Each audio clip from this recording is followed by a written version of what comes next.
I'm doing my third review of the night, so we'll see how I do.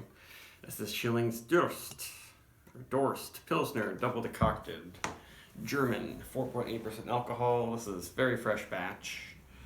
Doesn't say the date on the bottom. They often put the date, but I think it's like 2 weeks or so fresh. And what's cool is they use this Alsatian hop, like a French Alps hop, called Triskel, that is like the noble hops, but a little different.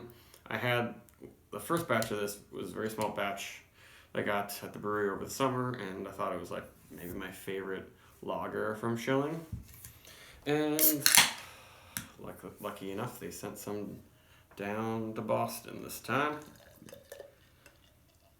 And I remember it being very, very pale, as you can see, very clear, but that double decoction made it so it wasn't watery, decocting, as I've said many times in these lager reviews, is when you take a little bit of the mash out and you boil it intensely so you can get a little bit more perceived sweetness almost, and maltiness and breadiness and color, even though it's a Pilsner, so you still use only Pilsner malt, which is super pale.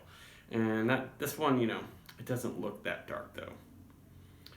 A good example of a much darker Pilsner that's triple decocted is the ever-present Pilsner Urquell, which is awesome, very good one. And the head on Schilling isn't always the best. It's a little bit thin and spritzy. It's not quite Notch and Jack's Abbey level. I think that it's not naturally carbonated. That's one thing. Most Notch and Jack's Abbey lagers are naturally carbonated, and this one it sounds a little bit like soda popping. So it's probably has to do a little bit with that, how it's force carbed. But it's such a clean smell, and just very, very hoppy. I love this hop. It's has more of a sweet floral thing rather than a woody or herbal note. It's almost like lemon tea cake or something. I don't know. And honey. It smells a lot. I like wildflower honey. I like that. But as you can see, the head dissipates quite a bit, but maybe the mouthfeel will still be good.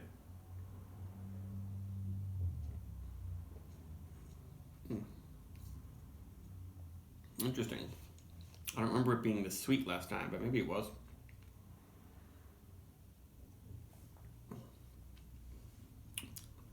Or maybe it's just that decoction bringing out a lot of sweet malt flavors, but it's a big honey sweetness.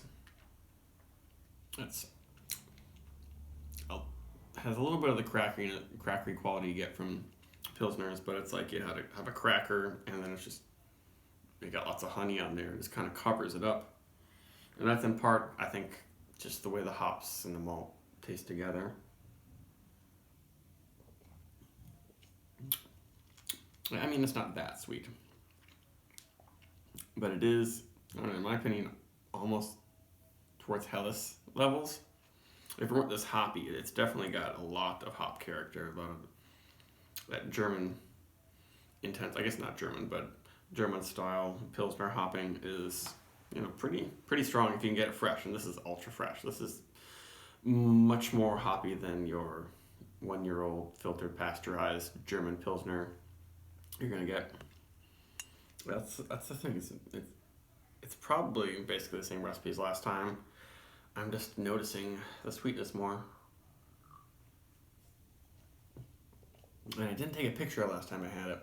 I feel like the head was probably better, because that dissipated pretty quickly into nothing.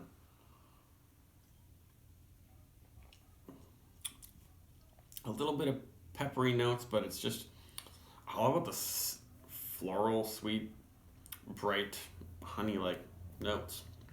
Not super spicy, not woody, not, stinky herbs or stinky flowers that are reaching garlic or onion or anything like that. It's pretty nice. It's the only problem is probably the carbonation. Not that it's flat or anything. It's just, as you can see in there, these big bubbles just go and they're gone. And the head is not too great.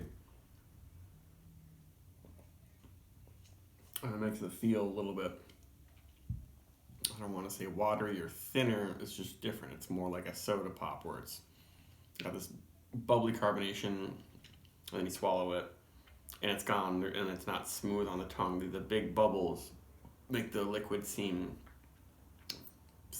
thinner in a way, whereas if it was small bubbles, they kind of coat your tongue nicely.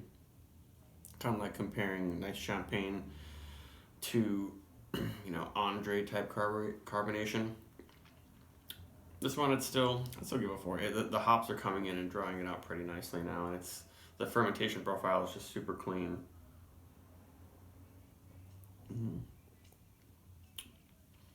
Yeah, it's really nice, and it's got its own character for sure. I wonder what exact Pilsner malt they use, but it is very nice, and I guess I would recommend it. It's one of the sort of more affordable small batch Pilsners that I've found around here that's really nice. That's it, bye.